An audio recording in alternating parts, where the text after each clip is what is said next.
WG mengenai proses yang dilakukan manajemen untuk mengidentifikasi dan menanggapi risiko kecurangan dalam entitas itu.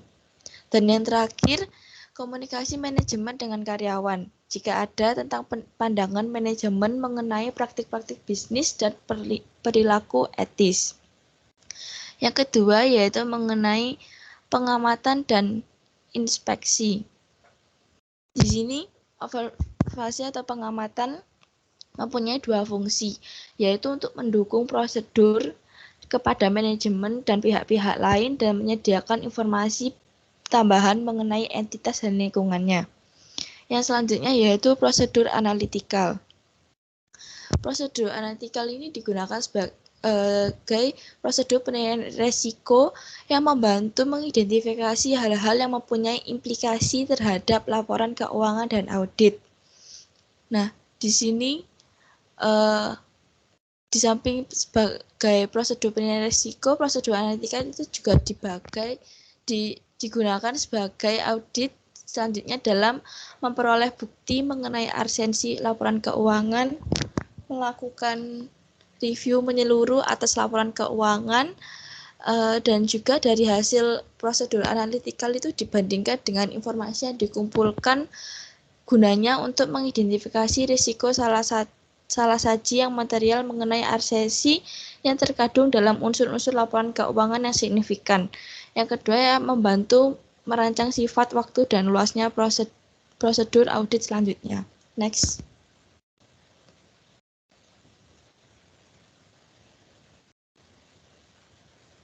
Pentingnya prosedur penilaian risiko atas laporan keuangan. Jadi ditinjau dari tahapan prosedur penilaian risiko yang sebelumnya saya jelaskan, dari hasil satu prosedur yang akan membawa kepada prosedur yang lain. Prosedur-prosedur tersebut merupakan hal yang penting yang harus dilaksanakan oleh auditor agar risiko salah saji material dapat teridentifikasi dan menjadikan informasi yang relevan bagi entitas maupun pengguna eksternal. Next. Pertimbangan prosedur penilaian risiko. Jadi ketika melaksanakan prosedur penilaian risiko dan kegiatan yang terkait untuk memperoleh pemahaman mengenai entitas dan lingkungan termasuk pengendalian internalnya, auditor ini wajib melaksanakan prosedur untuk memperoleh informasi yang akan digunakan untuk mengidentifikasi risiko salah saji karena akibat kecurangan. Terdapat beberapa hal yang wajib pemahaman yang wajib diperoleh oleh auditor. Yang pertama yaitu ketentuan mengenai estimasi akuntansi termasuk pengungkapan sesuai kerangka pelaporan keuangan yang diterapkan. Yang kedua, bagaimana manajemen mengidentifikasi transaksi, peristiwa, dan keadaan yang mungkin membutuhkan estimasi akuntansi yang akan dimasukkan atau diungkapkan dalam laporan keuangan. Yang pemahaman yang ketiga yaitu bagaimana manajemen membuat estimasi akuntansi dan pemahaman tentang data yang digunakan sebagai dasar. Next.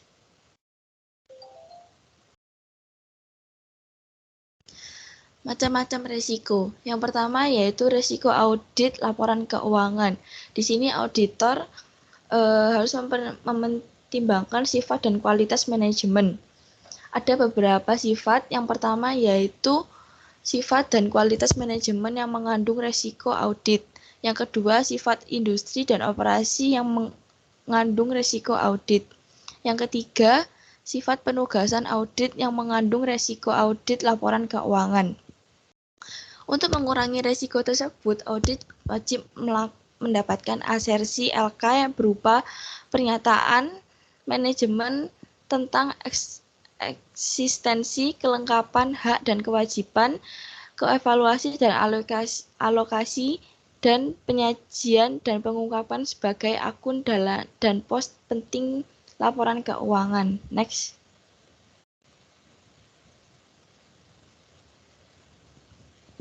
Risiko yang kedua yaitu risiko inheren. Di sini risiko ini merupakan salah saji laporan keuangan terkait risiko bawaan karena jenis bisnis, jenis industri, jenis operasi kas industri tersebut, dan risiko salah saji karena pengendalian internal lemah atau tidak ada. Contohnya yaitu valuasi piutang dagang, asersi keberadaan piutang dagang oleh manajemen terkait kecemasan auditor tentang going concern. Yang kedua, contohnya yaitu kas lebih rentan pencurian dibandingkan persediaan. Yang ketiga, perubahan teknologi menyebabkan aset tetap pada teknologi harus dihapus. Buku lebih cepat lantaran ketinggalan teknologi. Yang ketiga yaitu resiko pengendalian. Nah, resiko pengendalian ini mencakup resiko salah saji laporan keuangan yang tak tercegah atau tak temukan pada bingkai waktu tertentu oleh struktur pengendalian internal. Bila kebijakan dan prosedur tak berjalan efektif, maka auditor akan melakukan penilaian kontrol risk sebagai mungkin dengan catatan bahwa biaya pengendalian risiko harus lebih kecil dari manfaat pengendalian risiko. Contohnya yaitu contoh dari risk ini dirancang untuk menekan risiko residual tersebut sedapat-dapatnya, lalu sisa risiko selanjutnya menjadi tugas strategi deteksi, sistem prosedur, deteksi penyimpangan, KKN, dan salah saji material. Macam-macam risiko yang terakhir yaitu risiko deteksi. Risiko deteksi berbentuk risiko auditor tak mampu mendeteksi salah saji material yang sebetulnya ada. Risiko deteksi muncul karena auditor tak memeriksa 100% saldo akun-akun. Yang kedua, ketidakpastian kesalahan merancang prosedur audit, salah terap prosedur audit, salah tafsir terhadap hasil audit. Next. Selanjutnya akan dilanjutkan oleh Akta. Ini studi kasus kami di internet terdapat manipulasi data laporan keuangan PT KAI pada tahun 2005. Jadi setelah hasil audit diteliti dengan seksama, ditemukan adanya kejanggalan dari laporan PT Keuangan PT KAI tahun 2005.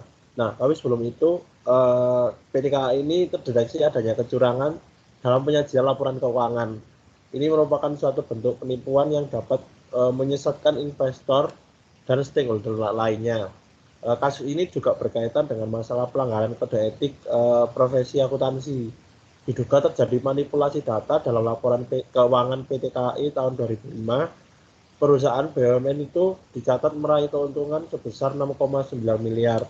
Padahal apabila diteliti lagi, itu perusahaan justru mengalami kerugian. Jadi pada laporan keuangannya itu ditulis untung, tapi aslinya itu setelah diteliti ternyata malah rugi sebesar 63 miliar.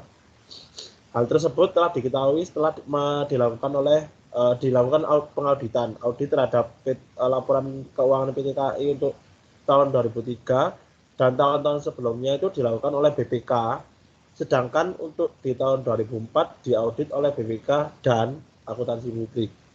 Hasil audit tersebut kemudian diserahkan direksi PT KAI untuk disetujui sebelum disampaikan dalam rapat umum pemegang saham dan komisaris PT KAI yaitu Hekinus Manao menolak menyetujui laporan keuangan PT KAI tahun 2005 yang telah diaudit oleh akuntan publik. Nah, itu jadi ada sedikit kejanggalan. Jadi di tahun sebelumnya itu pakai BPK murni, sedangkan di tahun-tahun selanjutnya itu kok ada akuntan publik itu. Jadi setelah diaudit terdapat kejanggalan. Yang pertama, pihak ketiga sudah 3 tahun tidak pernah ditagih, tetapi dalam laporan keuangan itu dimasukkan sebagai pendapatan PT KAI selama tahun 2005.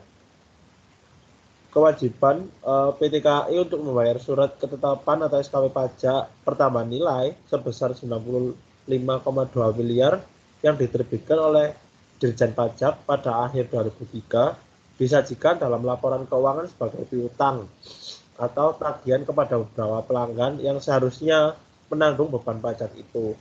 Padahal berdasarkan standar akuntansi, pajak pihak ketiga tidak pernah ditagih itu tidak bisa dimasukkan sebagai aset. Nah, di PT KAI ada kekeliruan direksi dalam mencatat penerimaan perusahaan selama tahun 2005. Jadi ada beberapa pajak PPN yang belum dibayarkan tapi malah dimasukkan dalam laporan keuangannya itu sebagai aset. Nah, dalam standar itu nggak bisa. Dalam standar akuntansi itu nggak bisa jadi aset gitu. Kemudian yang kedua adalah penurunan nilai persediaan suku cadang dan pelengkapan sebesar 24 miliar yang diketahui pada saat dilakukan inventarisasi tahun 2002 diakui manajemen PT KAI sebagai kerugian secara bertahap selama 5 tahun. Pada akhir tahun 2005 masih tersisa saldo penurunan nilai yang belum dibebankan sebagai kerugian sebesar 6 miliar yang seharusnya dibebankan pada seluruhnya dalam tahun 2005.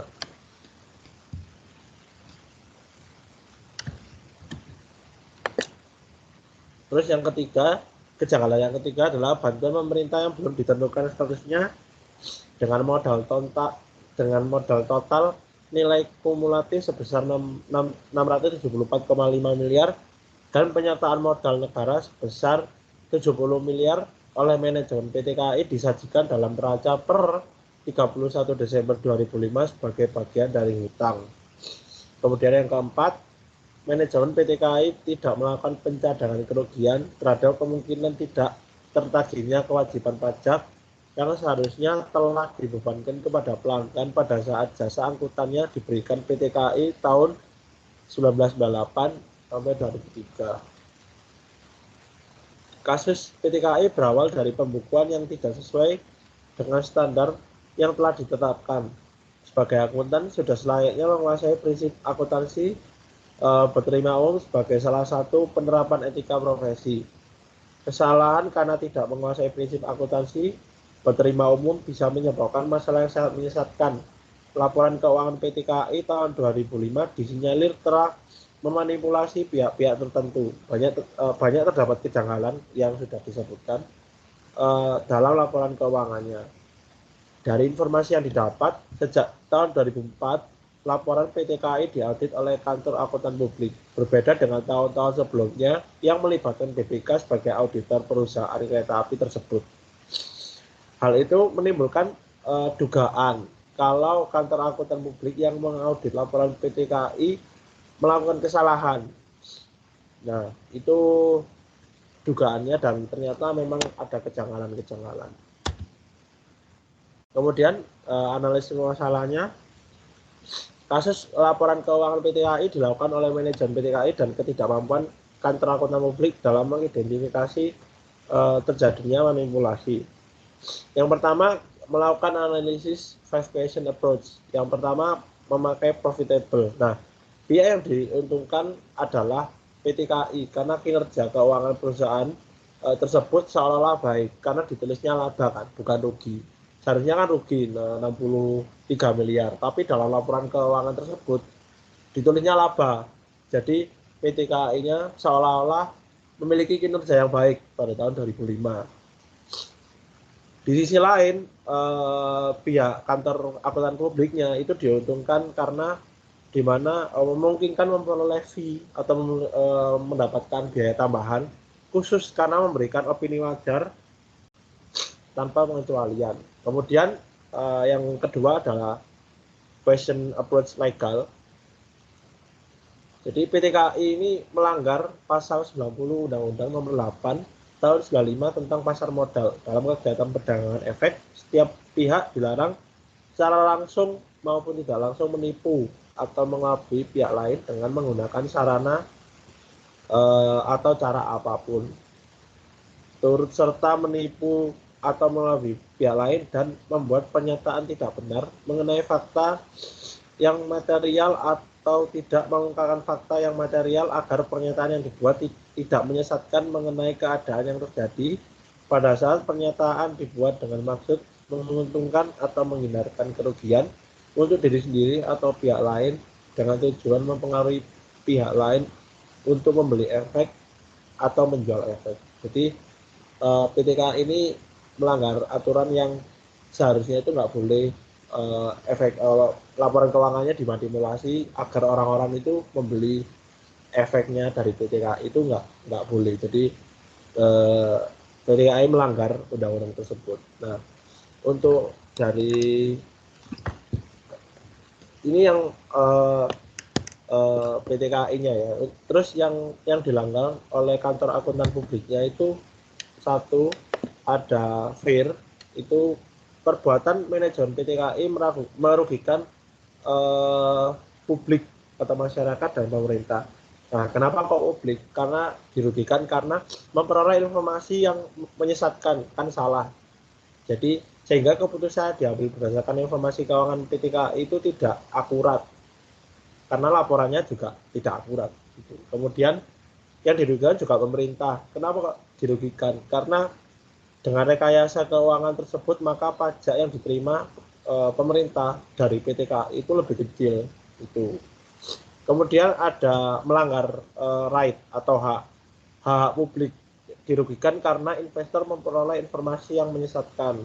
Jadi investor itu kan berhak untuk memperoleh informasi yang sebenar-benarnya, tapi ini tidak, karena ya laporannya salah. Kemudian hak itu juga tidak diterima oleh pemerintah, karena juga pemerintah itu wajib menerima pajak. Nah, tapi ini pajaknya lebih kecil dari PTKI itu. Kemudian ada sustainable development.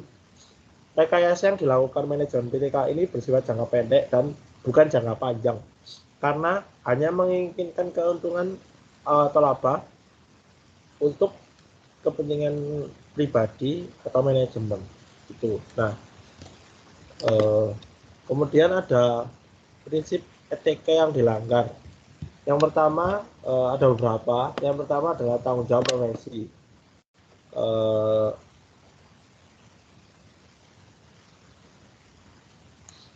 Seseorang akuntan itu harus bertanggung jawab sama laporan keuangan yang diaudit maupun yang dibuat gitu. Jadi akuntan internal PTKI ini kurang bertanggung jawab karena tidak menelusuri kekeliruan dalam membuat laporan keuangan. Kemudian etika yang dilanggar adalah kepentingan publik. Seorang akuntan harus bekerja demi kepentingan publik atau mereka yang berhubungan dengan perusahaan seperti kreditur, investor, stakeholder, dan lain-lain. Dalam kasus ini, akuntan PTKI diduga tidak bekerja demi kepentingan publik karena diduga sengaja memanipulasi laporan keuangan sehingga PTKI yang seharusnya rugi itu ditulis untung. Tuh.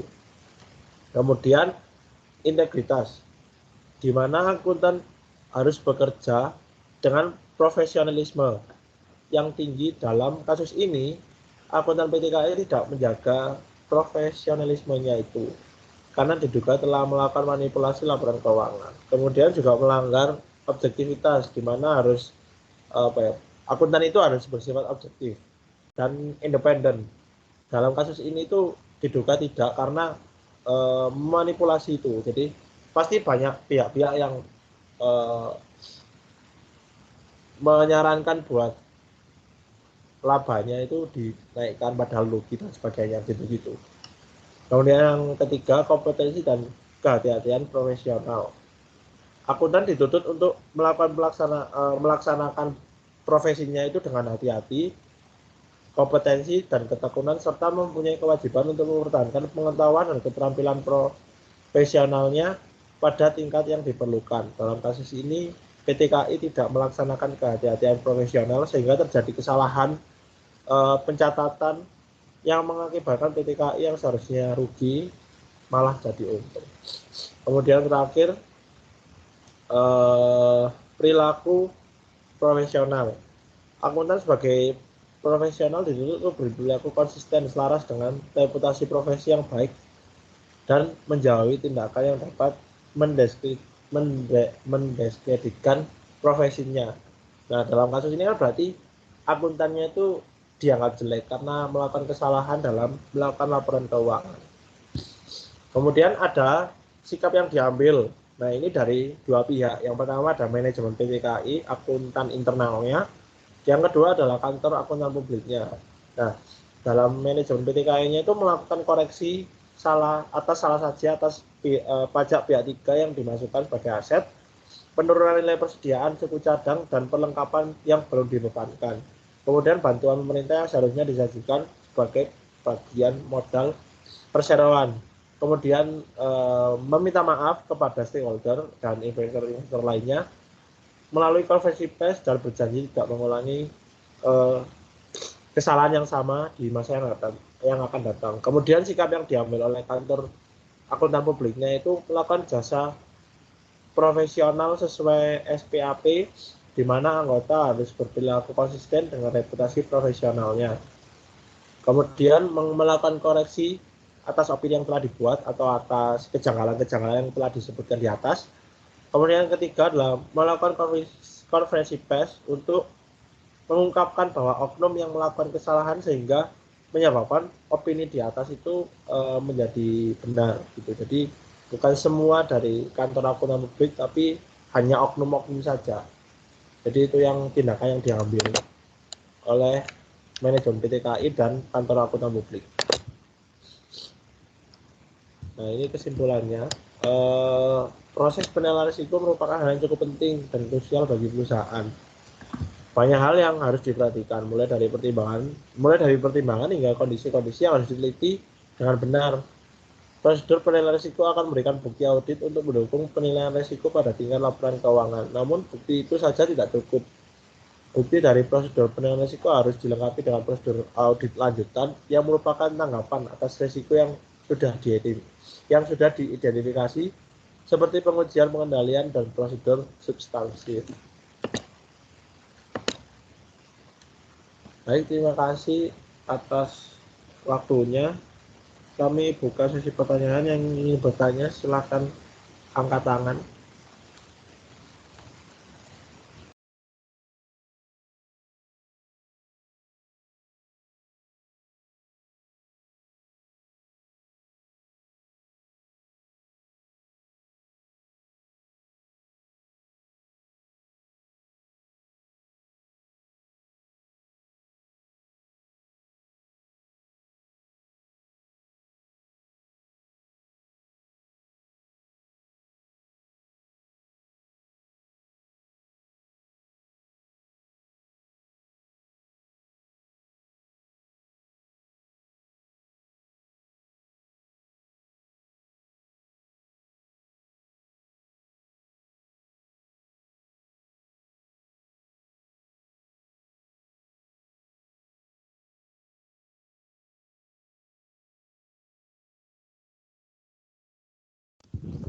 Baik, sudah ada 8 penanya.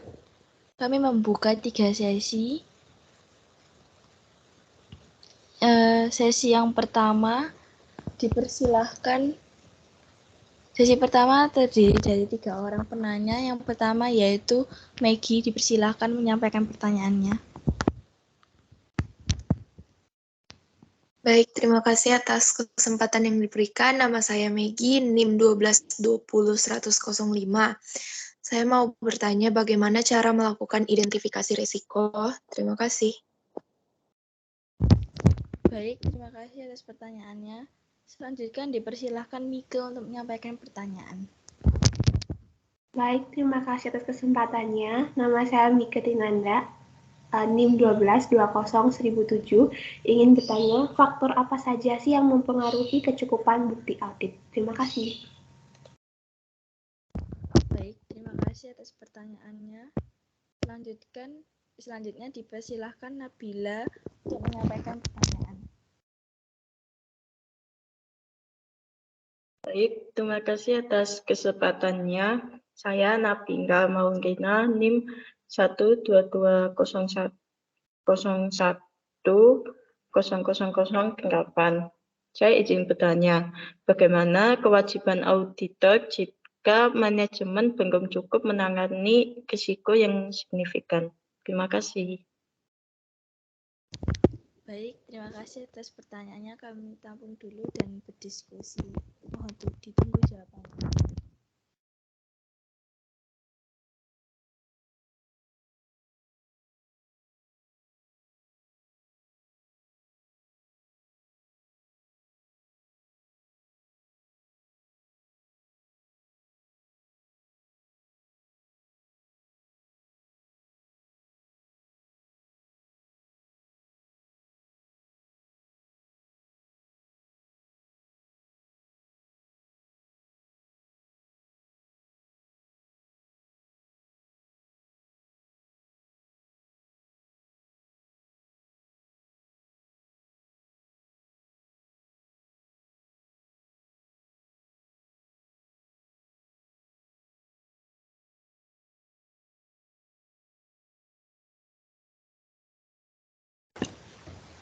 Baik, terima kasih atas pertanyaannya. Saya izin menjawab pertanyaannya dari Maggie tentang bagaimana cara melakukan identifikasi risiko. Yang pertama, menggunakan metodologi yang sesuai dengan tujuan perangkat daerah atau tujuan pada tingkatan kegiatan secara komprehensif. Kemudian yang kedua, menggunakan mekanisme yang memadai untuk mengenali risiko dan faktor internal dan faktor eksternal, dan pengeluaran program yang tidak tepat, pelanggaran terhadap pengendalian dana, dan ketidaktaatan terhadap peraturan perundang-undangan. Selain itu, selain yang sudah disebutkan, melakukan prosedur juga akan kita tahu sendiri dengan melakukan prosedur itu, maka kita tahu risiko-risiko yang dihadapi gitu. Apakah sudah menjawab, Maggie? Oh iya, sudah menjawab. Terima kasih, Akta. Terima kasih. Baik, selanjutnya saya izin menjawab pertanyaan dari Nike. Faktor apa saja yang mempengaruhi kecukupan bukti audit? Jadi ada 4 faktor. Yang pertama yaitu materialitas. Jadi di sini audit harus memberikan pendapat pendahuluan atas tingkat materialitas laporan keuangan. Karena tingkat materialitas dan kuantitas bukti audit itu memiliki hubungan yang terbalik, maka semakin rendah tingkat materialitas, semakin banyak kuantitas bukti yang diperlukan. Lalu faktor yang kedua yaitu resiko audit. Jadi di sini resiko audit itu dengan jumlah bukti audit yang diperlukan memiliki hubungan yang terbalik juga. Seperti yang kita tahu, rendahnya resiko audit berarti tingkat kepastian yang diyakini auditor mengenai ketepatan pendapatannya adalah tinggi. Sedangkan tingkatnya kepastian tersebut menuntut auditor untuk menghimpun bukti audit yang lebih banyak. Faktor yang kedua yaitu faktor-faktor ekonomi. Pelaksanaan audit itu jika menghadapi kendala waktu dan biaya ketika menghimpun bukti audit, auditor itu memiliki keterbatasan sumber daya yang akan digunakan untuk memperoleh bukti yang diperlukan sebagai acuan dalam memberikan pendapatan atas laporan keuangan entitas. Lalu faktor yang keempat yaitu ukuran dan karakteristik populasi. Ukuran populasi dan jumlah sampling bukti audit memiliki hubungan yang searah. Semakin besar populasi, semakin besar jumlah sampel bukti audit yang harus diambil dari populasi. Begitu sebaliknya, semakin kecil ukuran populasi, semakin kecil pula jumlah sampel bukti audit yang diambil dari populasi. Apakah sudah menjawab? Baik, sudah menjawab. Terima kasih. Baik. Untuk selanjutnya saya izin menjawab pertanyaan dari Nabila. Bagaimana kewajiban auditor jika manajemen belum cukup menangani risiko yang signifikan? Jadi dari jawaban yang saya dapatkan dalam SIAS 540.16, kewajiban auditor jika manajemen belum tercukupi yaitu manajemen belum cukup memperhatikan dan menangani dampak dari ketidakpastian estimasi terhadap estimasi akuntansi yang merupakan risiko signifikan. Auditor wajib dan jika perlu mengembangkan suatu kisaran yang digunakan untuk mengevaluasi kewajaran estimasi akuntansi. Apakah sudah menjawab, Nabila? Baik, sudah menjawab. Terima kasih. Ya, terima kasih. Untuk sesi yang kedua, kami buka 3 orang penanya. Yang pertama dipersilahkan untuk Stephen Roy untuk menyampaikan pertanyaannya. Baik, terima kasih atas kesempatannya. Saya Stephen Ronaldo Buntoro NIM 1220115 mau bertanya. Nah.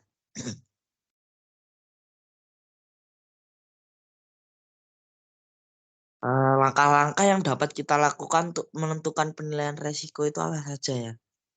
Terima kasih. Baik, terima kasih atas pertanyaannya. Selanjutnya dipersilakan Gracia RD untuk menyampaikan pertanyaan.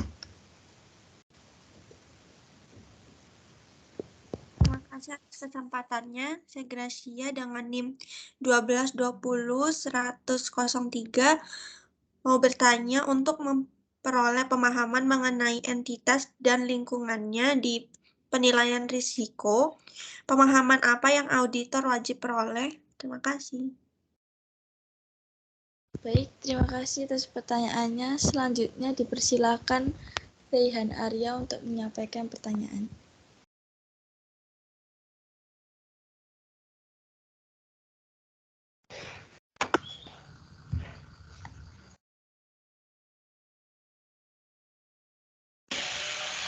Baik, terima kasih atas kesempatannya. Saya Raihan NIM 1220130 ingin bertanya, apa pentingnya prosedur penilaian risiko bagi auditor? Baik, terima kasih atas pertanyaannya. Kami tabung dulu dan mau mencari jawaban. Mohon ditunggu.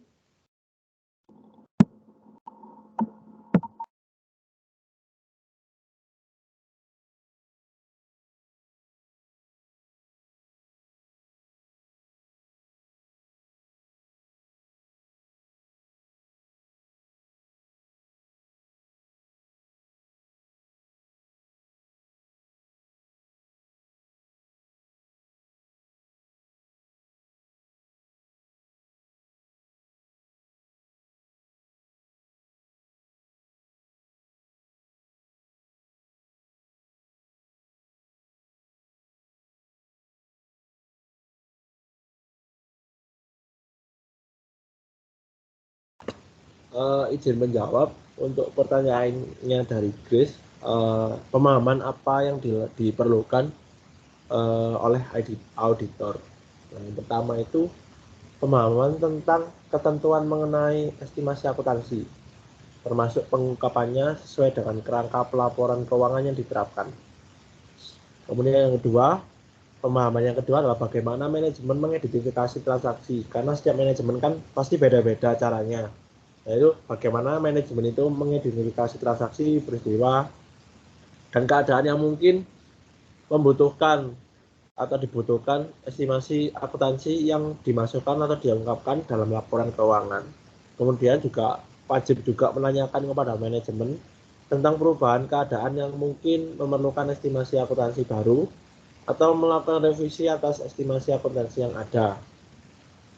Kemudian yang ketiga, pemahaman yang ketiga adalah bagaimana manajemen membuat estimasi akuntansi dan pemahaman tentang data yang digunakan sebagai dasar.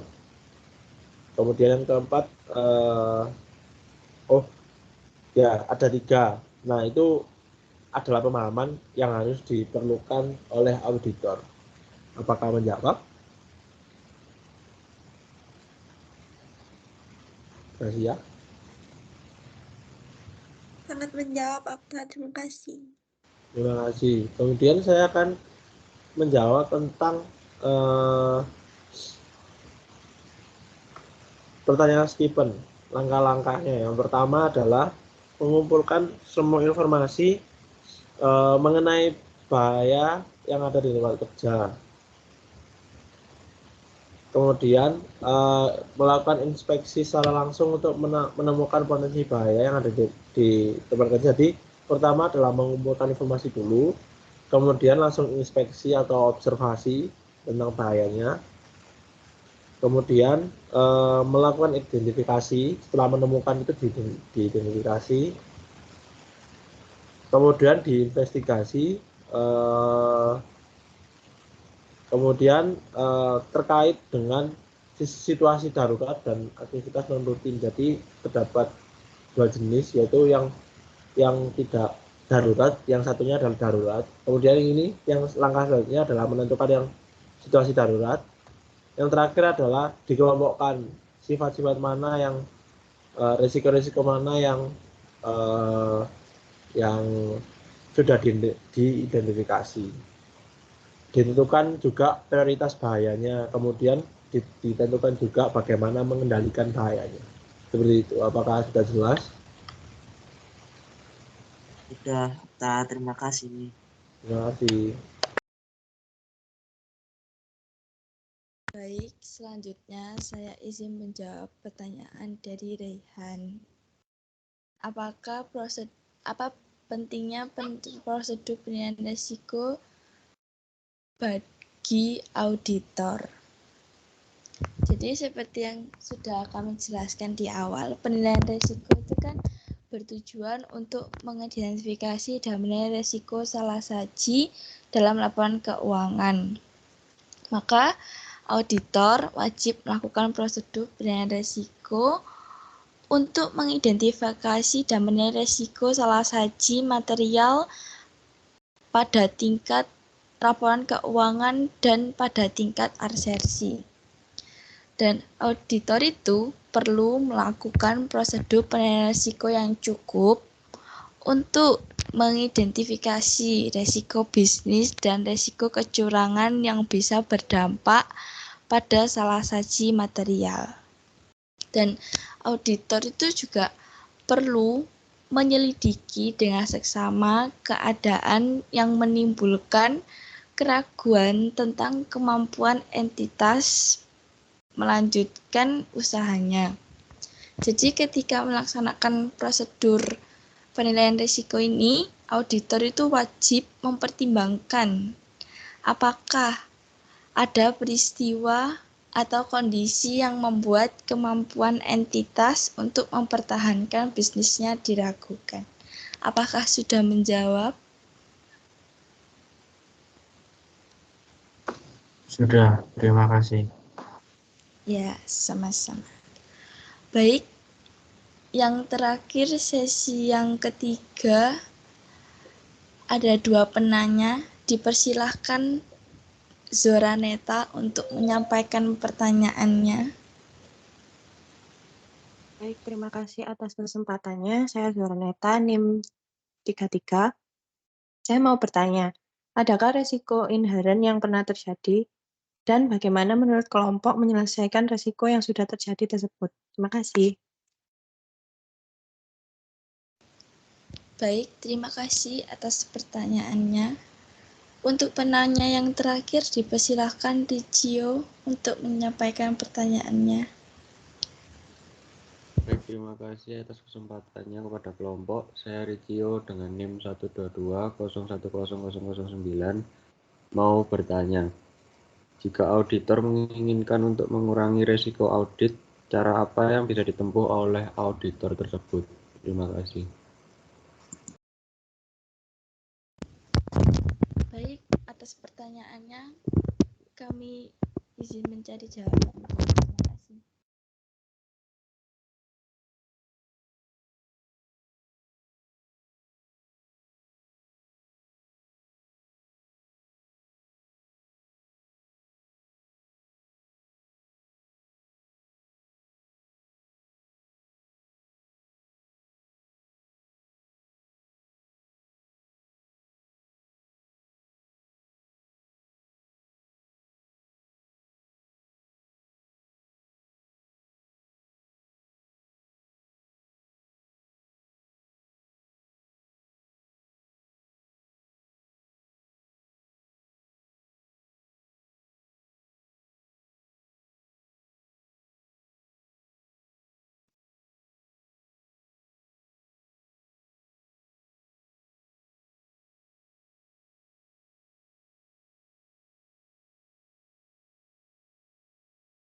mencoba menjawab dari pertanyaannya Jola tentang apakah resiko inherent sudah pernah terjadi dan jika sudah terjadi, apakah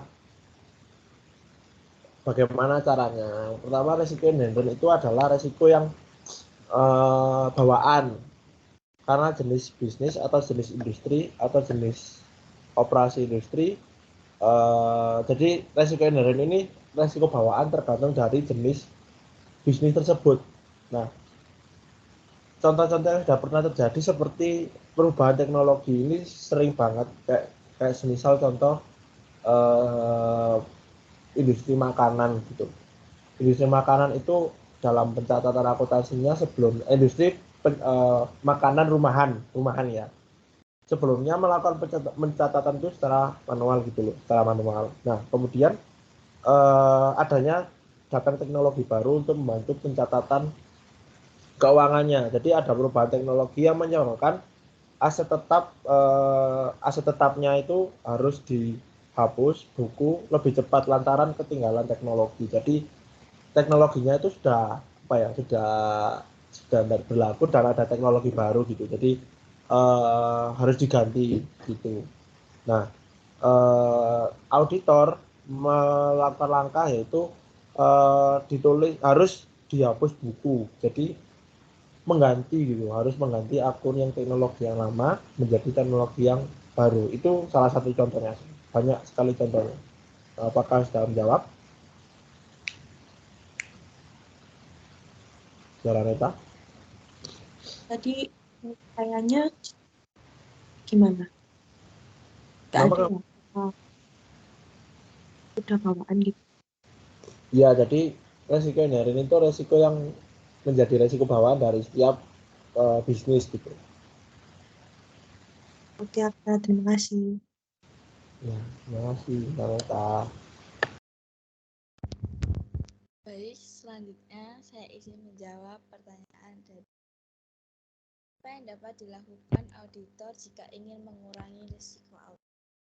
Ada dua cara, yaitu yang pertama, menambah tingkat materialitas dan mempertahankan jumlah bukti audit yang dikumpulkan.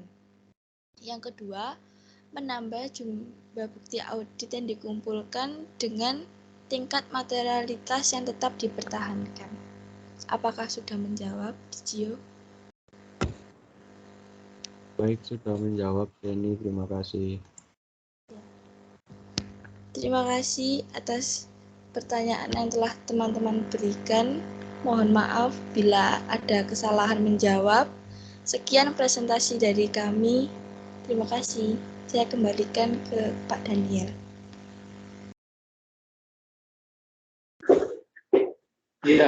Ya, terima kasih kelompok yang sudah membawa kita kepada pembelajaran tentang bagaimana menilai resiko ya, prosedur penilaian resiko. Nah, seperti yang disampaikan oleh Akta tadi, bahwa kemudian audit kita memang sudah bukan lagi audit berbasis siklus atau bahkan berbasis akun, tapi bahwa audit kita adalah audit berbasis resiko ya, risk based audit. Nah, risk based audit ini tentu saja sebuah audit yang mengedepankan resiko audit. Jadi resiko audit itu ada beberapa jenis resiko yang itu harus dinilai dan kemudian disikapi. Ya, selain dinilai tentu aja disikapi, setelah itu tentu pada bagian akhir akan kemudian akan dibuat pelaporannya dan sebelumnya dilengkapi dengan bukti-bukti untuk auditnya. Nah, risk based audit ini katakanlah kemudian sudah ini ya, saat kita kemudian tidak lagi menggunakan GAAP, Generally Accepted Accounting Standards yang milik GAAP, tapi sudah menggunakan ISA, gitu ya. Tapi saya nggak ngerti kenapa berkali-kali ini nyebutnya SIA gitu ya.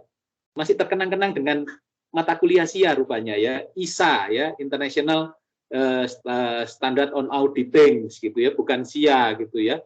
Berapa kali sebutnya selalu ini apa namanya SIA 315. Saya pikir kok ada SIA gitu ya. Mungkin belum move on dari pelajarannya Pak Yus gitu ya. Melesat jauh ya dengan SIA.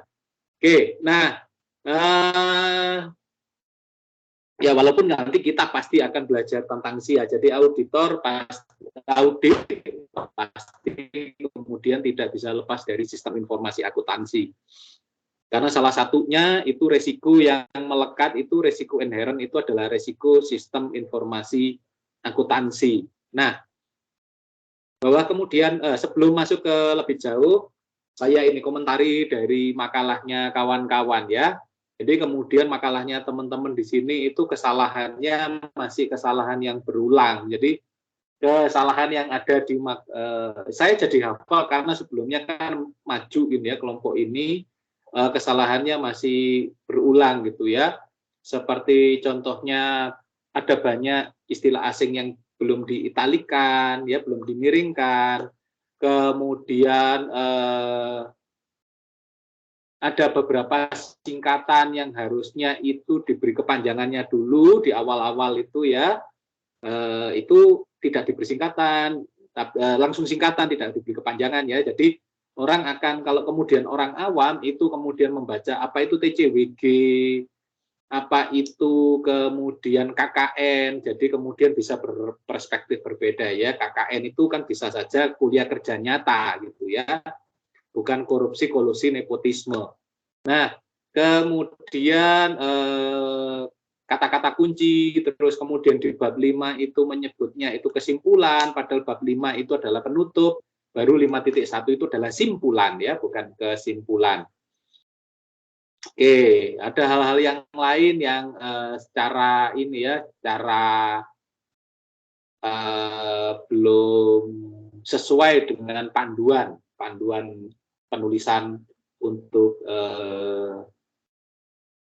PKLTA ya, untuk karya ilmiah. Salah satunya juga di sini manfaat sudah ada rumusan masalah, walaupun rumusan masalah tidak dibutuhkan karena ini makalah, bukan penelitian, tujuan penulisan, tapi ada yang kurang seperti manfaat penulisan makalah ya, manfaat teoretis dan manfaat praktis.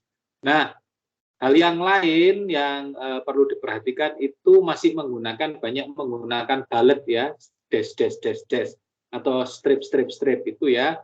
Padahal kan sudah saya informasikan dari minggu kemarin itu no bullet just numbering ya, hanya boleh dengan angka, baik itu entah itu angka 1 titik, kemudian kalau kemudian di bawahnya lagi itu 1 dalam kurung tutup ya, 1 dalam kurung tutup kurung buka dan sebagainya. Jadi ada tingkatan yang kalau dilihat itu di atas, kalau kita ke home itu ada tentang numbering dan bullet ya. Ini masih menggunakan bullet kelompok ini ya. Jadi bullet untuk listnya, tapi harusnya menggunakan numbering ya. Itu kesalahan mendasar yang berulang di seluruh makalah ini. Ya, saya harap nanti kemudian di penyajian makalah-makalah selanjutnya oleh kelompok selanjutnya tidak terjadi kesalahan yang berulang seperti ini. Kelihatan kalau kemudian panduannya nggak dibaca gitu ya, padahal panduan penulisan itu ada gitu ya, sudah saya juga berikan di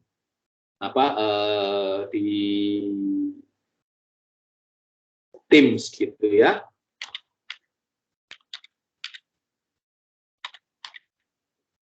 Oke, ya yang lain saya akan langsung masuk kepada materi saja tentang risiko dan bagaimana prosedur penilaiannya.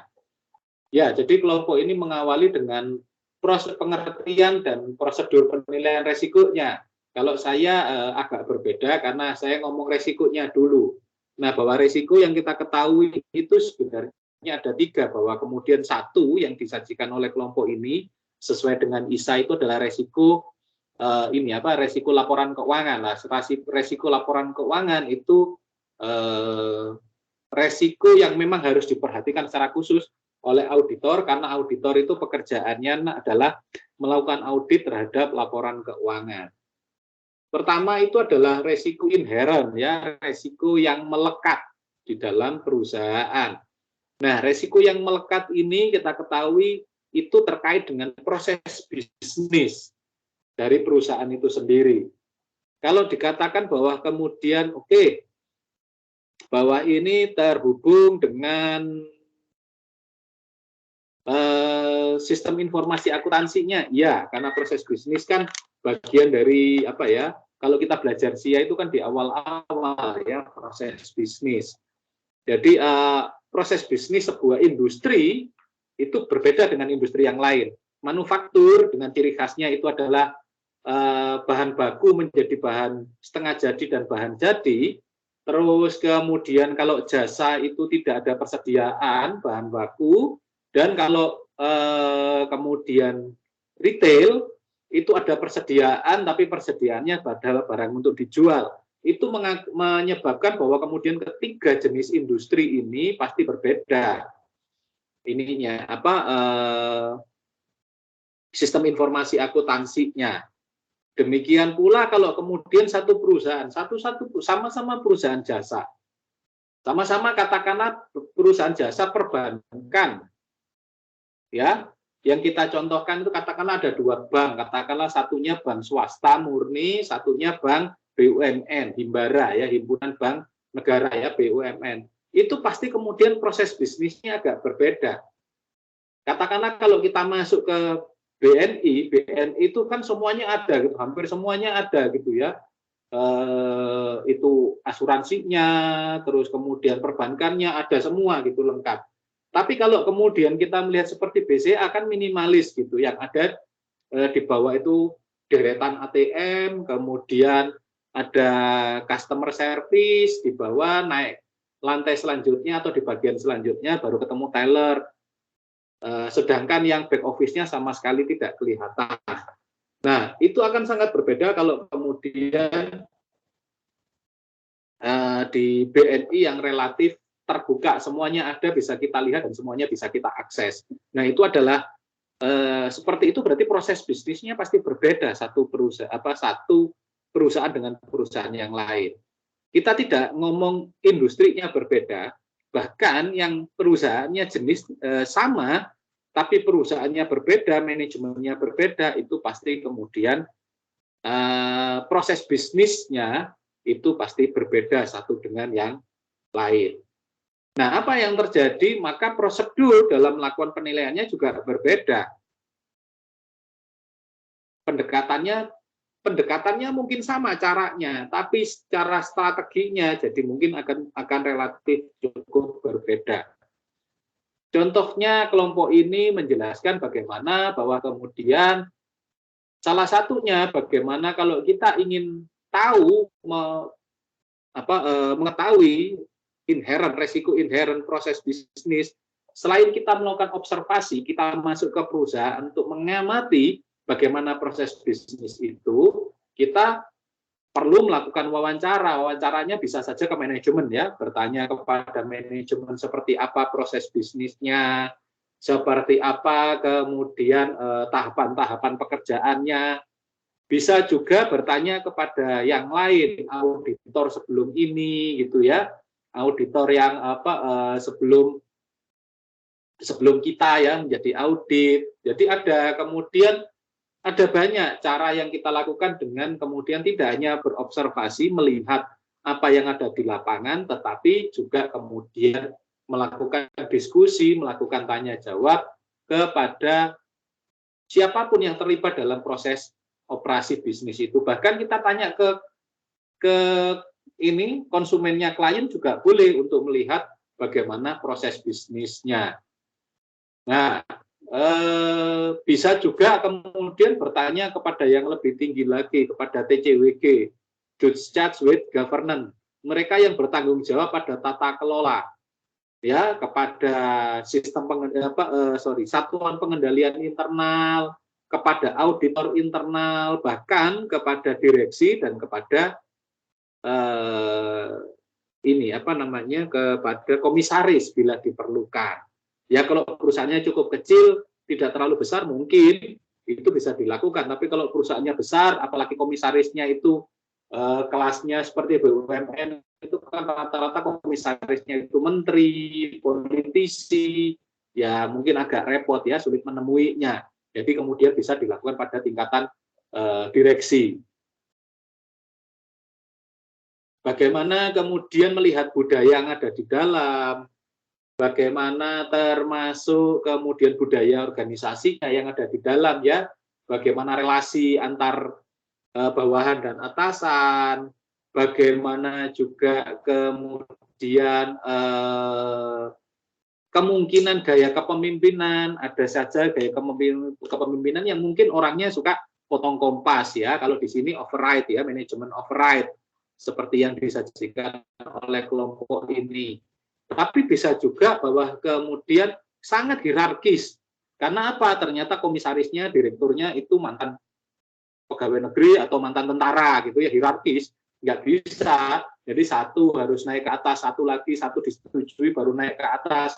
Nggak bisa katakanlah prajurit nemuin kolonel apalagi nemuin jenderal, ya nggak bisa gitu ya. Harus naik tingkatannya gitu ya. Nah, itu gaya-gaya kepemimpinan seperti itu harus dipahami dan diketahui oleh auditor untuk menentukan bagaimana menilai proses proses bisnis yang ada di dalam perusahaan itu.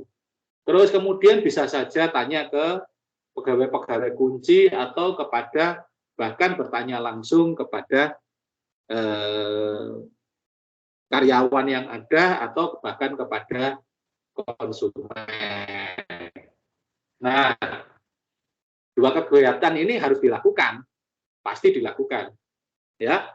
Kemudian setelah itu, setelah kita melakukan observasi, kemudian kita menilai. Nah, untungnya pada saat kita menggunakan risk-based audit, itu kemudian kita bisa menggunakan yang namanya alat bantu yang namanya atlas. Tinggal dimasukkan aja, atlas itu isinya cuman kondisinya seperti apa ya, penilaian kita. Jawabannya ya tidak, baik buruk kayak gitu ya. Kemudian itu bisa kemudian di akhir itu bisa kemudian kita bisa mendapatkan bahwa apakah kita akan melanjutkan pekerjaan audit ini atau tidak ya, di awal-awal itu seperti itu.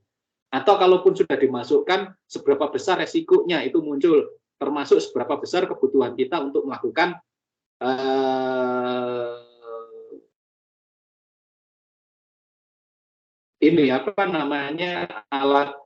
alat bukti yang kita cari. Bisa saja kemudian kita 30% dari transaksi, atau bahkan kita 50% dari transaksi. Atau kalau perusahaannya tidak terlalu bagus, 70%, 75%, atau bahkan full audit ya 100% semuanya kita transaksi kita audit, bisa sampai seperti itu. Kalau memang perusahaannya tidak terlalu banyak, tapi kalau terlalu besar mungkin lebih baik tidak menggunakan 100% ya. Kita bisa menggunakan sampling. Nah, setelah itu kita bisa lalui, kita bisa selesaikan, kita bisa kemudian bisa menilai. Baru kemudian tahap selanjutnya melakukan yang namanya prosedur analytical ya, atau analytical procedure ya. Di sini tentu saja kemudian apa yang kita lakukan? Kita bandingkan asersi-asersi yang ada itu seperti apa, kecukupan dari asersi manajemen. Jangan-jangan ada beberapa asersi yang wajib ikut, baik asersi di tingkatan asersi pada transaksi maupun pada saldo atau akun sampai pada laporan keuangan, itu asersinya kan ada masing-masing ya. Kita sudah pelajari bagaimana asersi, katakanlah seperti asersi kelengkapan, kecukupan ya, bisa batas, keterjadian dan sebagainya. Itu kan asersi itu harus dinilai oleh si auditor. Jadi mengawalinya seperti itu ya. Enaknya ini kan kalau itu yang kita audit perusahaan baru. Kalau perusahaan lama kan kita sudah tahu kayak apa, tidak perlu terlalu mendalam. Walaupun kemudian wawancara, survei, observasi kita perlu lakukan, Karena apa? Mungkin aja ada update, ada pembaruan, ada perkembangan baru terhadap proses bisnis yang ada di dalam sebuah entitas, ya, dalam sebuah perusahaan, atau pada auditi kita yang kita audit. Nah, prosedur analitis ini termasuk apa? Bukan hanya asersi. Kalau perlu kita nanti kemudian melakukan substantif awal, ya, bagaimana kemudian kita juga melakukan uji-uji kemungkinan adanya salah saji dengan memasukkan yang namanya penilaian resiko itu dengan memasukkan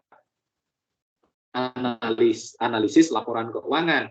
Kita lihat bagaimana kemudian apakah perusahaan ini sudah aman atau tidak likuiditasnya, demikian pula untuk solvabilitasnya, aktivitasnya, maupun untuk ininya ya, profitabilitasnya. Kalau dia perusahaan go public, bahkan sampai kepada analisis laporan keuangan berbasis pasarnya, ya, penilaian terhadap nilai perusahaan.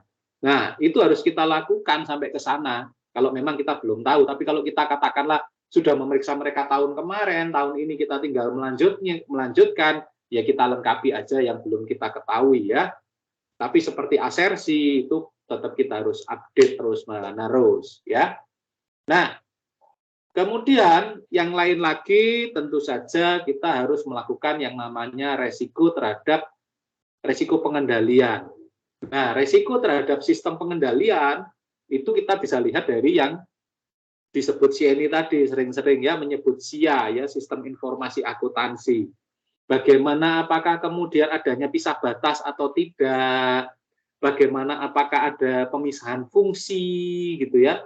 Fungsi dari mereka yang kemudian menerima, mencatat, maupun kemudian mereka yang memasukkannya di dalam mencatat, itu bagian akuntansi, kemudian mereka yang menyetorkan ke bank dan sebagainya.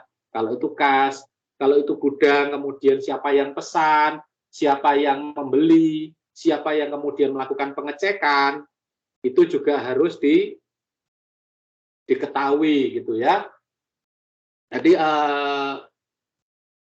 tidak hanya sistem pengendalian yang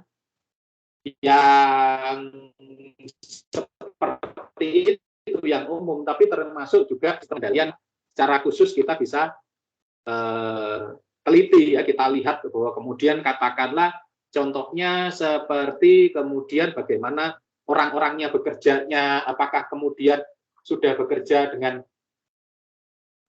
konsisten, apakah bahwa kemudian sistem itu bekerja dengan baik, apakah bahwa sistem itu semuanya dilakukan dengan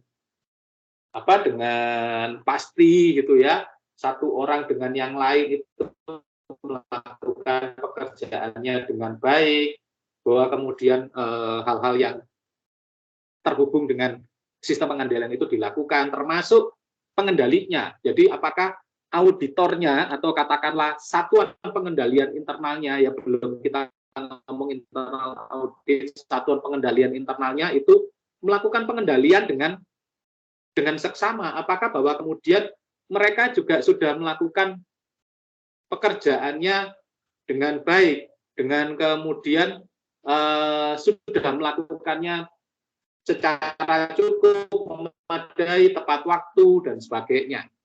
Termasuk juga kemudian kalau ada audit-audit insidental yang diperlukan kalau mereka menghadapi adanya peristiwa-peristiwa besar, salah satunya kemungkinan adanya fraud.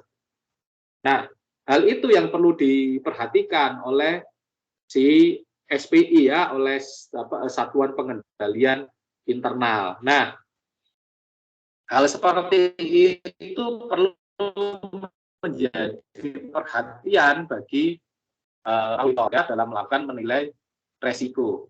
Termasuk juga kalau kemudian dia harus tahu diri posisinya, apakah bahwa kemudian untuk perusahaan jenis ini saya cukup, sumber daya saya cukup, anak buah saya, katakanlah ya, auditor saya, apakah memadai, ataukah saya perlu mencari mencari ini apa namanya, mencari tenaga ahli bantuan, ataukah saya perlu mencari tenaga audit yang tambahan?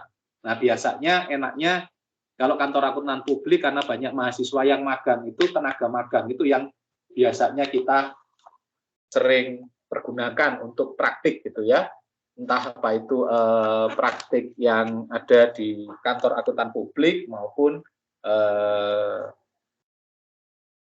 praktik ya tentu saja di kantor akuntan publik ya, praktik-praktik langsung, apakah hanya sekedar verifikasi, apakah sampai kemudian mereka ikut dalam aktivitas audit yang dilakukan oleh KAP.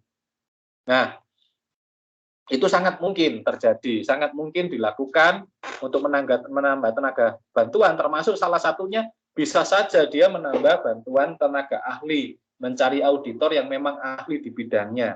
Kalau kemudian memang berhadapan dengan perusahaan perbankan dan belum dia tahu, dia bisa meng-hire orang lain yang memang sudah pengalaman mengaudit di bidang perbankan. Atau kalau kemudian di jenis manufaktur, atau katakanlah dia itu audit yang di koperasi, atau kemudian yang di BUMDes, dan lain sebagainya. Jadi pekerjaan-pekerjaan khusus yang memang membutuhkan ahli-ahli yang sifatnya spesifik secara khusus. Nah, jadi bukan hanya tahu bagaimana kondisi perusahaan, kondisi pengendaliannya, sistem informasi pengendaliannya, sistem pengendalian internalnya, tapi dia juga harus tahu diri bahwa kemudian dia cukup mampu nggak untuk melakukan auditnya atau tidak.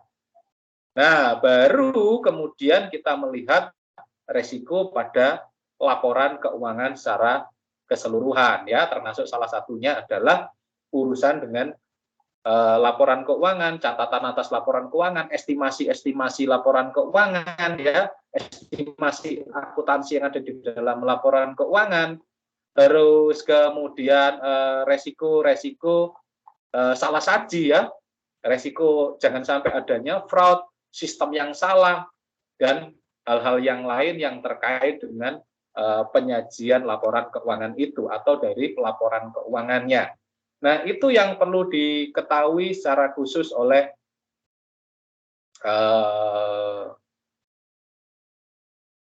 auditor, dan itu wajib auditor pahami. Nah, salah satunya adalah contoh kemudian apa yang terjadi pada yang sudah disampaikan oleh kelompok ini, ya, dengan kasusnya yang membahas tentang KAI. Nah, KAI ini kan secara khusus bahwa selama ini karena dia BUMN, harusnya kan dia diperiksa lebih dulu oleh BPK, ya, Badan Pemeriksa Keuangan. Mereka yang memeriksa kinerja BUMN. Beda kalau kemudian termasuk aliran-aliran dana yang dipergunakan oleh BUMN. Beda dengan kemudian untuk fraud, ya, dan sebagainya. Di BPK itu kantor akuntan publik khusus untuk perusahaan-perusahaan BUMN dan lembaga-lembaga negara. Sangat berbeda dengan yang namanya BPKP, ya. Kalau BPKP urusannya dengan dana-dana di kementerian dan lain sebagainya, ya, pemanfaatan dana-dana untuk kepentingan pembangunan. Nah, apa yang sudah dilakukan oleh BPK itu kemudian pada tahun 2005 itu tidak dilibatkan BPK gitu, ya, sebagai auditor eksternalnya. Tapi bahwa kemudian yang ada yang di dalam perusahaan sendiri, ya, mungkin audit internal dan sebagainya mungkin sudah dijalankan. Mungkin, ya, karena kan tidak mungkin kalau kemudian sudah keluar laporan keuangan tanpa prosedur yang benar melalui audit internal, TKWG dan sebagainya, ya, karena laporan keuangan pasti ditandatangani oleh komisaris, ya, oleh TKWG. Nah, dalam hal ini langsung diserahkan pada, memang kemudian BUMN itu ada dua, bisa kemudian pada auditor BPKP dan kepada audit eksternalnya, gitu, ya. Dua orang ini kemudian BPK duluan baru audit eksternal atau bahkan bekerja bersama. Nah, ini kan tidak pada kasus yang diceritakan oleh kawan-kawan ini di tahun 2003 ini, Kan tidak ya, BPK tidak dilibatkan, tapi langsung pada audit internal. Maka pengetahuan dan pemahaman terhadap resiko inherennya itu sangat. Kalau yang sudah nanganin seperti BPK gitu ya, menangani sudah biasa gitu prosedurnya. Karena apa ya, BUMN itu kan ya dia perusahaan tapi milik negara, tentu saja akan sangat berbeda dengan kemudian badan apa ya PT biasa yang itu swasta gitu ya. Ya, maka keterlibatan akib ya akuntan pemerintah itu wajib ada di dalam sana. Tapi kan di sini kasus yang diceritakan oleh khususnya oleh Akta yang kebetulan seracot dan pilek ini, tapi sempat tetap maju gitu ya, maju presentasi karena mau nggak mau ya tugas gitu ya. Ini disajikan dengan baik bahwa ketidakterlibatan dari akib itu kemudian mengakibatkan miss dalam prosedur audit yang dilakukan. Ya, memang tidak kemudian membahas banyak tentang resikonya, tapi dari sini kita baca bahwa kemudian resiko yang terjadi adalah resiko inherentnya tidak diketahui, tidak dipahami dengan tepat oleh si auditor, ya dalam hari ini KAP, sehingga terjadi miss. Akhirnya apa? Sebenarnya resikonya besar gitu ya, resiko auditnya itu besar. Nah, karena dia tidak berusaha melakukan penjinakan resiko, tidak kemudian berusaha menurunkan resiko, dia kemudian dengan perspektifnya dia sendiri, ternyata ada banyak yang miss, yang tidak ditemukan ya. Hal yang lain yang perlu diperhatikan juga di sini bahwa kemudian dari contoh kasus ini, akhirnya mungkin resiko pengendalian cukup ya, tapi kemudian ada yang lain lagi, resiko deteksi. Nah, resiko deteksi itu sangat terkait dengan resiko inherent. Karena apa? Di sini kan kelihatan bahwa kemudian kemampuan auditor untuk melakukan deteksi terhadap adanya proses kecurangan laporan keuangan ini tidak tercukupi ya.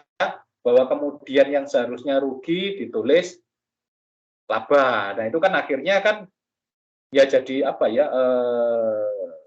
jadi merugikan banyak pihak gitu ya.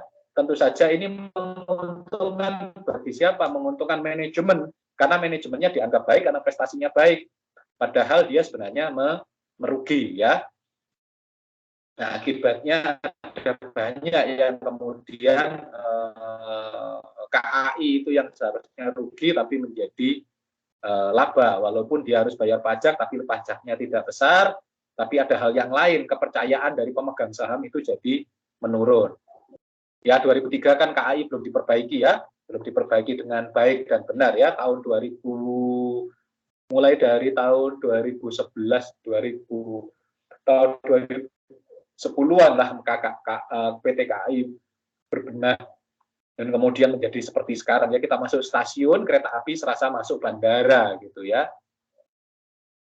Nah, ada hal yang lain lagi yang kemudian terjadi bahwa kemudian resiko dari laporan keuangannya juga belum banyak diketahui oleh auditornya, sehingga apa? Ada banyak asersi yang lepas, ada banyak kemudian laporan keuangan yang salah saji, dan kemudian ternyata hal yang rugi itu jadi untung. Nah, ini kemudian yang satu hal yang harus diketahui adanya entah itu window dressing, entah itu lapping, entah itu melakukan yang namanya kiting, kita nggak tahu, tapi yang jelas bahwa kemudian ini terjadi fraud, ya adanya kecurangan dalam pelaporan keuangan, dan ini tidak kemudian terdeteksi dengan baik.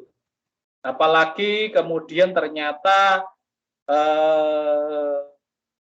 hal yang lain ya, temuan dari kelompok ini ternyata ada bantuan dari pemerintah yang masuk.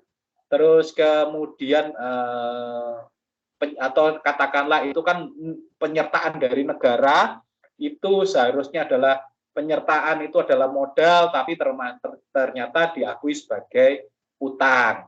Hal yang lain lagi yang disajikan juga diungkapkan dengan baik oleh kelompok adalah bahwa ternyata pajak itu yang seharusnya ditanggung oleh perusahaan ditanggungkan kepada penumpang sejak tahun 98 sampai tahun 2003. Berarti apa? Ada kecurangan di pajak selama 5 tahun. Ada manipulasi-manipulasi besar yang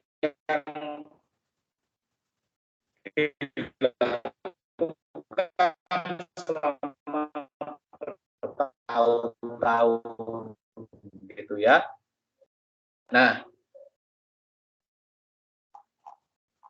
hal itu yang harus kita ketahui bagaimana kita kemudian dalam menilai resiko. Kata kuncinya tahu diri, audit kondisi perusahaan seperti ini, baik itu inherentnya ya, proses bisnisnya maupun sistem pengendaliannya. Kalau kita tidak pernah, katakanlah belum pernah mengaudit pada sebuah perusahaan dengan jenis tertentu, ya jangan memaksakan diri. Bisa saja ya kemudian mengeluarkan biaya sedikit kan nggak apa-apa ya, kita hire yang namanya ahli. Toh staf ahli itu bisa kita tanggungkan kepada auditi kita gitu ya.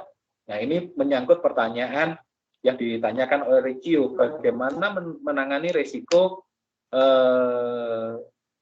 mengurangi resiko audit ya. Kalau resiko inherent seperti yang dinyatakan oleh Zora itu sudah yang seperti yang saya jelaskan tadi. Nah, dan kemudian kalau ditanya lagi manfaat penilaian resiko seperti yang ditanyakan oleh Rehan, ya kalau kemudian kita tidak tahu resiko auditnya, bahwa kemudian kita melakukan audit dengan persepsi kita, dengan kita merasa mampu, itu akan sangat mungkin yang namanya auditor akan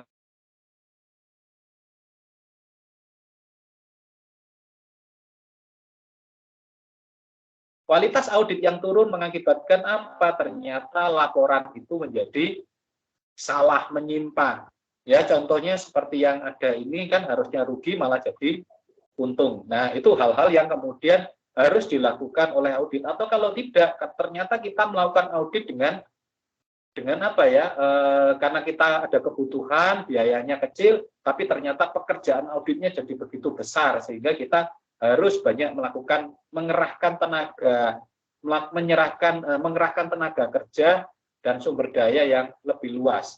Yang pernah saya ceritakan ya, saya harusnya mengaudit itu sebuah, bukan saya ya, saya hanya menjadi salah satu tim audit.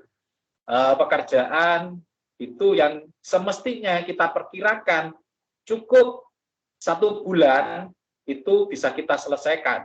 Ternyata apa? Karena pemahamannya kurang terhadap satu jenis industri ini, ya kita terus kemudian ternyata apa? Pekerjaan yang harusnya 1 bulan, gaji yang sudah saya terima untuk 1 bulan itu ternyata kami harus melakukan pendalaman lagi dari prosedur audit itu, ternyata pekerjaannya sampai kepada menghabiskan waktu 3 bulan.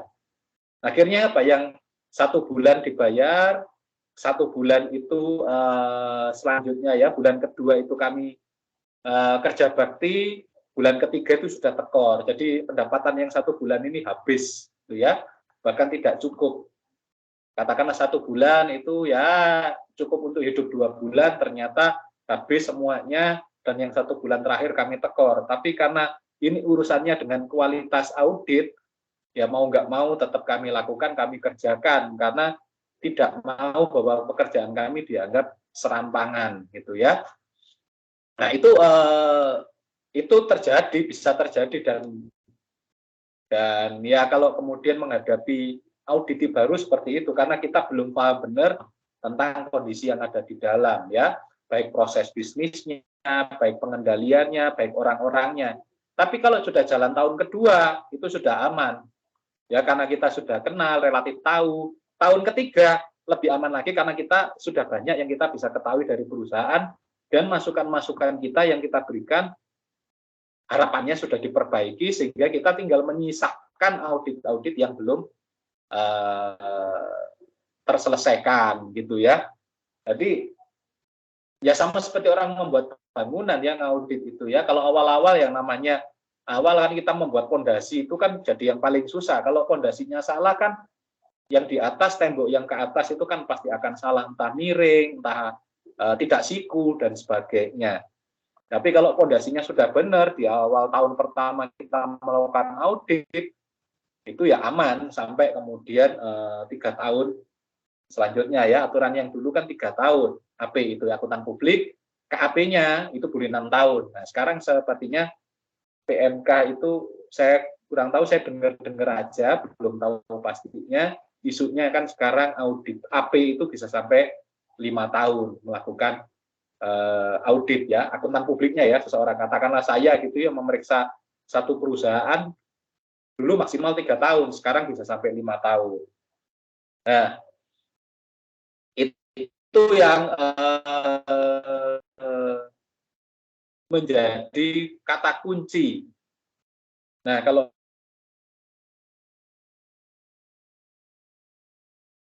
termasuk mengidentifikasi dan faktor-faktor penentu yang ditanyakan oleh Maggie dan Mika, itu ya. Itu kira-kira katakanlah audit berbasis resiko yang bisa saya sampaikan. Saya berusaha menjelaskannya dengan cepat karena sedang belajar mempersiapkan diri untuk perkuliahan tatap muka terbatas. Dan ternyata saya masih kemudian saya masih 1,5 jam gitu ya. Bahwa kita nanti kan kemudian tatap muka terbatas dengan sistem hybrid itu secara pastinya itu secara teknisnya nanti sore jam 3 baru kita rapatkan seperti apa. Apakah kita menyelesaikan semester ini semuanya dengan daring atau kemudian hybrid, tetap hybrid ya, tatap muka, kemudian yang rata-rata 3 SKS, baik untuk ya kelas Anda maupun ke Anda gitu ya. Saya jadi pesimis kalau bisa menyelesaikannya dalam waktu kuliah 1 jam. Nah ini aja saya berusaha mempersingkat, ternyata masih 1,5 jam gitu ya. Tapi nanti dengan perkuliahan itu mau nggak mau ya spellingnya ada sih sampai 1,5 jam. Ya, sampai kita katakan menyelesaikan 2 SKS. Ya, itu yang ya kebetulan audit juga mata kuliah yang relatif teknis ya. Jadi lebih baik nanti kita dalam praktek di entah itu nanti di audit 1, audit 2 atau nanti bahkan di praktikum audit ya, audit 3. Nah, apa yang saya sampaikan ini semoga pemahaman Anda tentang audit, pekerjaan audit, itu akan menarik bagi beberapa dari Anda yang, siapa tahu beberapa dari Anda nanti ada yang, Pak saya ingin jadi auditor, boleh.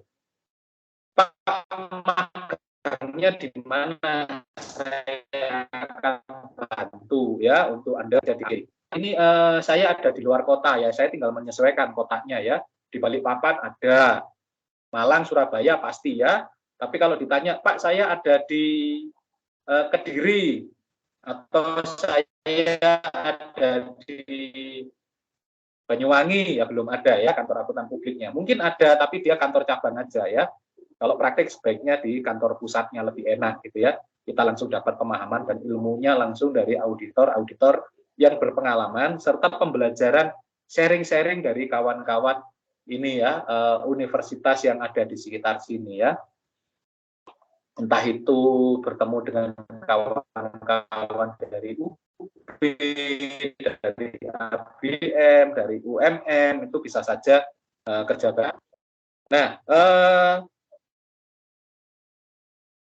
sementara itu yang bisa saya sampaikan. Dan kemudian mengenai kuliahnya apakah sah nanti kemudian menggunakan tatap muka atau hybrid, itu nanti secara teknis akan dibahas nanti sore ya. Besok saya informasikan di perkuliahan kita di kuliah ALK besok ya. Tapi intinya pilihannya tinggal hybrid. Kalau hybrid berarti kan saya nanti akan masuk di kelas tatap muka. Kebetulan angkatan Anda itu ada 13 orang kalau nggak salah.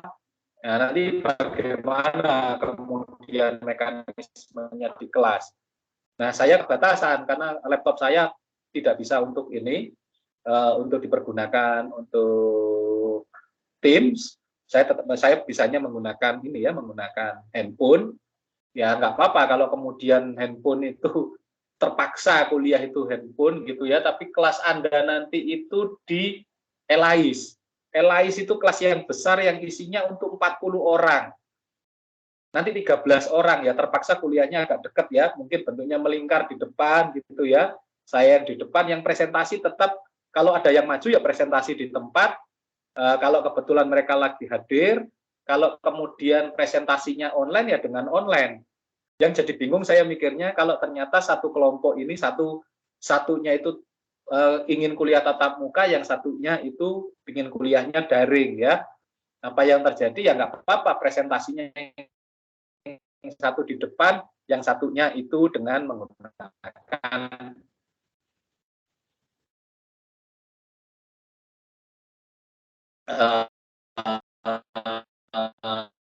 alatnya ya, dengan gadgetnya untuk kemudian presentasi. Jadi satu orang katakanlah seperti Akta dan CNI gini, mungkin aja Akta yang data, CNI lewat laptop gitu ya. Jadi sesi untuk melakukan kuliah hybrid secara langsung ya, hanya yang milik-milik IT yang sudah, yang akuntansi manajemen belum. Nah, itu kira-kira gambaran mengenai perkuliahan kita nanti. Sedangkan kakak kelas Anda, karena mereka kebanyakan PKL, masih ada di luar kota, ada pun yang di Malang, ternyata memilih kuliahnya relatif dengan daring ya, dengan online. Hanya 3 orang yang mengajukan kuliah tatap muka. Padahal ada banyak yang ada di Malang, tapi mereka kebetulan PKL. Jadi ya Pak, daripada nanti saya berangkat kuliah, terus berangkat lagi tempat PKL, mending saya di tempat PKL, terus kemudian dengan menggunakan gadget di sana, karena boleh diizinkan saat kuliah gitu ya. Nah, itu yang jadi kendala. Nah, kalau Anda ya terpaksa dengan hybrid ya, nanti seperti apa teknisnya, mekanismenya nanti dibahas di rapat nanti sore. Semoga ada keputusan yang terbaik yang kita dapatkan. Oke, nah ada hal yang lain yang ingin ditanyakan?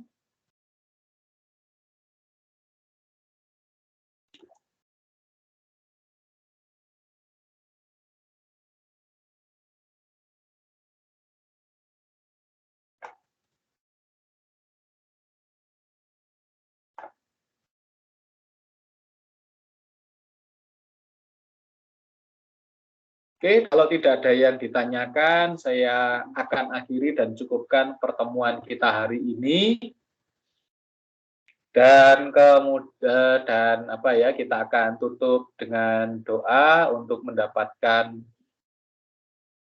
berkah dari Tuhan Yang Maha Kuasa agar ilmu yang kita dapatkan hari ini menjadi ilmu yang manfaat bagi kita untuk Anda nanti menjalani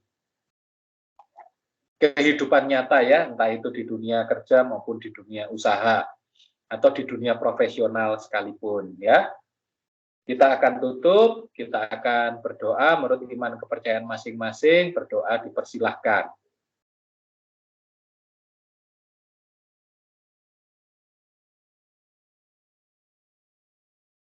Berdoa cukup. Terima kasih untuk perhatiannya. Selamat pagi, sampai bertemu besok siang. Selamat pagi, Pak. Terima kasih, Pak Dian. Terima kasih, Iya, Pak. iya, sama-sama. Terima kasih, Pak. Ya.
Oi.